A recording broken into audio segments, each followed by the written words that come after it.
안녕하십니까. 이어서 경남 소식입니다. 오늘부터 경남도 직접적인 태풍 영향권에 들게 되면서 곳곳에서 긴장감이 높아지고 있습니다. 지난달 긴 장마에 최근 이어진 폭염까지 매출 감소로 어려움을 겪는 지역 소상공인들은 태풍 소식에 한숨을 쉬고 있습니다. 배수영 기자입니다. 전통시장에서 반찬 가게를 운영하는 강안순 씨. 지난달 매출이 평소 절반으로 떨어진 데다 이달도 크게 나아지지 않고 있습니다. 장마와 폭염으로 전통시장을 찾는 발길이 뜸한 데다 북상하는 태풍 소식에 피해가 없을지 벌써 걱정입니다. 비싸간다고 이제 반찬을 많이 사간데 올해는 전혀 그런 것이 없어요. 그리고 뭐 사갖고 간가 모르겠어. 태풍 카눈의 북상 소식에 해수욕장 인근 상인들도 힘이 빠집니다. 휴가철 성수기지만 사실상 장사를 접어야 하는 상황.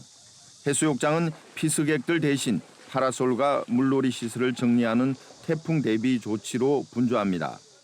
해수욕장 내에 위험한 시설물, 파라솔이라든가 아니면은 현수막 이런 거를 철거를 위험할 수 있는 시설물을 지금 철거를 하고 있는 상황입니다. 여름 휴가 특수를 기대했던 어시장 상인들도 마찬가지입니다. 일본 원전 오염수 방류 소식과 폭염으로 손님은 크게 줄었고 과거 태풍 때 큰 상처를 겪었던 상인들은 이번 태풍이 큰 피해 없이 무사히 지나가길 기대합니다. 태풍까지 온다 하면 저희들은 회를 비가 오면 기본적으로 안 먹는다는 옛날 고정관념이 있기 때문에 아예 손님이 안 다닌다고 봐야 되죠. 긴 장마 끝에 이어진 폭염, 거기다 남해안을 향해 북상하는 태풍까지 소상공인들의 시름이 깊어지고 있습니다. KBS 뉴스 배수영입니다. 경상남도 재난안전대책본부가 비상 1단계를 가동했습니다. 경상남도는 급경사지 등 재해 위험지구 17,800여 곳의 사전 점검을 마치고 도로 빗물바지와 수산 양식시설 등 24,000여 곳도 점검하고 있습니다. 또 지하차도 60곳 가운데 길이 40m 이상 침수 위험 지하차도 25곳에 차단시설과 배수펌프 시설 등을 점검했습니다. 창원시와 마산지방해양수산청도 오늘 오후 1시부터 24시간 동안 하포 수변공원과 마산 앞바다에 설치된 차수벽을 가동하기로 하고 시설을 점검했습니다. 경상남도가 6호 태풍 카눈 피해에 대비해 임시주거시설 1,300여 곳을 지정했습니다. 임시주거시설은 재난 발생 때 이재민의 단기간 거주를 위한 곳으로 학교, 체육시설, 공공민간 숙박시설 등이 해당합니다. 경상남도는 또 4,400여 개 응급 구호 물품과 1,600여 개 취사 구호 물품을 확보했습니다. 계속된 폭염으로 우리나라 연안 대부분에 고수온 특보가 내려져 있습니다. 태풍 카눈의 북상으로 연안의 수온 변화가 커져 양식장에 피해가 우려됩니다. 강지아 기자가 취재했습니다. 국립수산과학원은 동해 중남부 연안에 내려진 고수온 예비주의보를 고수온주의보로 대체 발표했습니다. 수과원은 강원도 고성에서 부산 가덕도까지 퍼져 있던 냉수대가 소멸해 수온이 상승할 것으로 전망했습니다. 냉수대 소멸의 원인은 태풍 카눈입니다. 태풍이 북상하면서 뜨거운 바닷물까지 끌고 올라왔기 때문입니다. 지난달 하순부터 서해안 남해 대부분과 제주도 연안에 고수온주의보가, 진해만과 여자만 등 5곳에는 고수온 경보가 내려져 있습니다. 여기에 동해안 연안이 추가돼 고수온특보는 인천 앞바다와 서남의 흑산도 주변을 제외한 전역으로 확대됐습니다. 수가원은 태풍이 지나가면 수온이 높은 표층수와 낮은 저층의 해수가 섞여 고수온은 해소될 가능성이 크다고 밝혔습니다. 그러나 태풍 이후 폭염이 이어질 것으로 보여 수온은 다시 빠르게 올라갈 우려가 있습니다. 이렇게 수온 변동이 클 경우 양식 어류의 피해가 걱정입니다. 아직까지는 8월 초순이고 폭염이 다시 나타날 수 있는 전망이 되어 있기 때문에 수온 변동이 매우 클 것으로 생각되고 있습니다. 어류는 수온 변동에 따라 스트레스를 많이 받기 때문에 그 점 유의해서 관리해 주셨으면 좋겠습니다. 수가원은 고수온 등 수온 변동으로 인한 피해를 보지 않으려면 사료 공급을 멈추고 산소 발생기 등 대응 장비를 모두 가동해 줄 것을 당부했습니다. KBS 뉴스 강지아입니다. 경남에서는 보름 넘게 폭염특보가 이어지고 있는 가운데 변변한 냉방시설도 없이 여름을 보내는 사람들이 있습니다. 올해가 유독 혹독하다는 폭염 취약계층들을 이형관 기자가 만나봤습니다. 침대 하나 겨우 들어가는 단칸방에서 혼자 살고 있는 60대 A씨. 폭염특보가 내려진 날 에어컨 대신 작은 선풍기 바람에 몸을 맡깁니다. 창문을 열어 열기라도 자주 빼내면 좋겠지만 밖에서 집안이 훤히 보이는 탓에 그마저도 어렵습니다. A씨는 거동이 불편해 무더위 쉼터에 쉽게 갈 수도 없습니다. 찬물에 모여해도 물이 또 무리합니다. 오해 그 얼음 수건해갖고 잔다 할게네. 저는 얼음 수건 맹 거를 놨어요. 좁은 골목길 자락에 자리한 또 다른 주택. 낮은 슬레이트 지붕은 한낮의 열기를 그대로 흡수합니다. 선풍기를 틀어도 후텁지근한 공기만 실내를 돌 뿐입니다. 취재진이 열화상 카메라로 실내 표면 온도를 측정해 봤더니 바깥 온도인 35도와 큰 차이가 없습니다. 이곳에 사는 70대 김기선 할머니는 전기 요금 걱정에 에어컨을 켤 엄두조차 못 냅니다. 나는 사람 에어컨 켜면 더우면 전기세 많이 나온다고 많이 안 켜고. 많이 안 깬다. 그럼 일찍 깨지 새벽에. 더우니까. 더우니까. 계속되는 폭염에 자치단체는 폭염 취약계층의 주거 환경을 순찰하거나 생수 등 여름나기 물품을 지원합니다. 하지만 취약계층을 위한 에어컨 설치나 냉방비 지원 등 실질적인 대책은 예년과 다르지 않습니다. 현재 행정복지센터에서 추천한 일부 가구에 냉방비 3만 원이 지급될 뿐 이마저도 여름을 나기엔 부족합니다.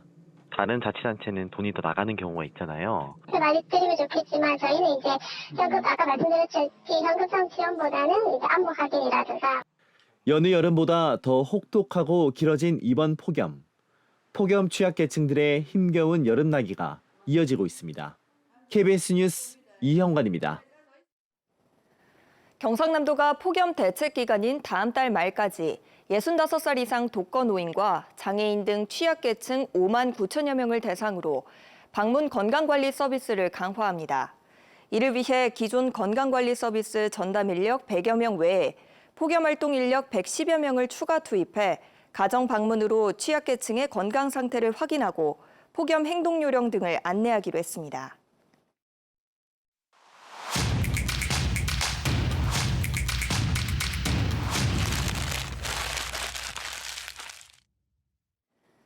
KBS가 전해드린 일부 창원시 의원들의 재산 신고 누락, 배우자 소유 회사가 자치단체와 수의 계약을 맺어온 김봉남 의령군 의원.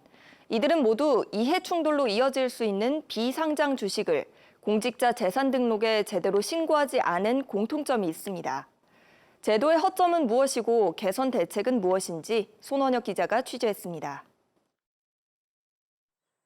배우자 소유 회사와 자치단체의 수의 계약으로 행정안전부 조사가 진행되는 삼선의 김봉남 의령군 의원.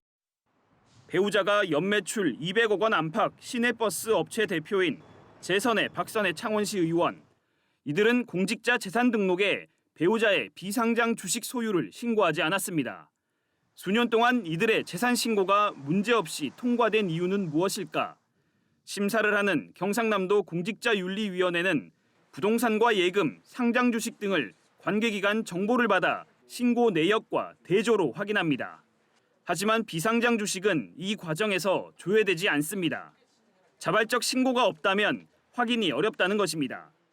그 비상장 주식 같은 경우에는 저희가 사실 정보 제공을 받지 못하다 보니까 자발적으로 사실 신고하지 않으면 현행 그 법과 제도상으로는 저희가 확인하기 어려움이 있습니다.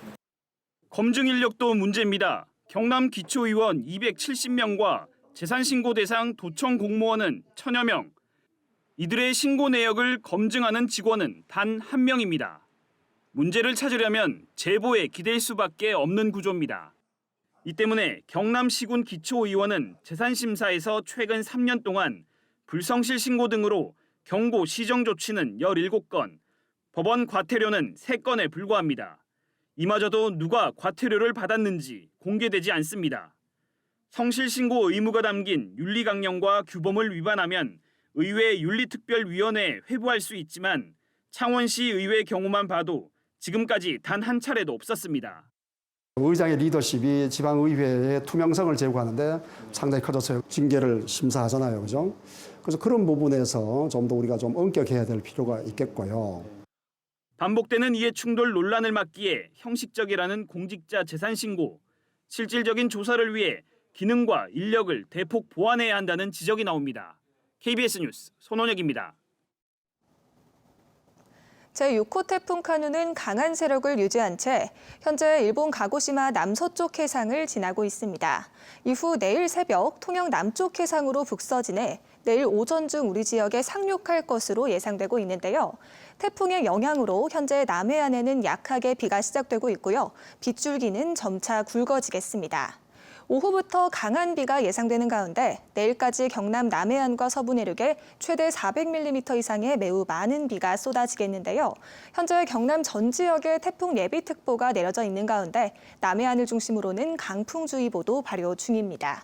특히 해안가를 중심으로 초속 40m 안팎의 매우 강한 바람이 불겠으니 태풍으로 인한 피해 없도록 각별한 대비가 필요하겠습니다.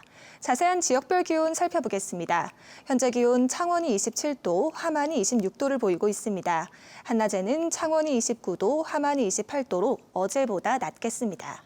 서부 지역도 진주가 28도, 합천이 27도로 출발하는 아침이고요. 한낮에는 진주가 29도, 합천 28도 예상됩니다.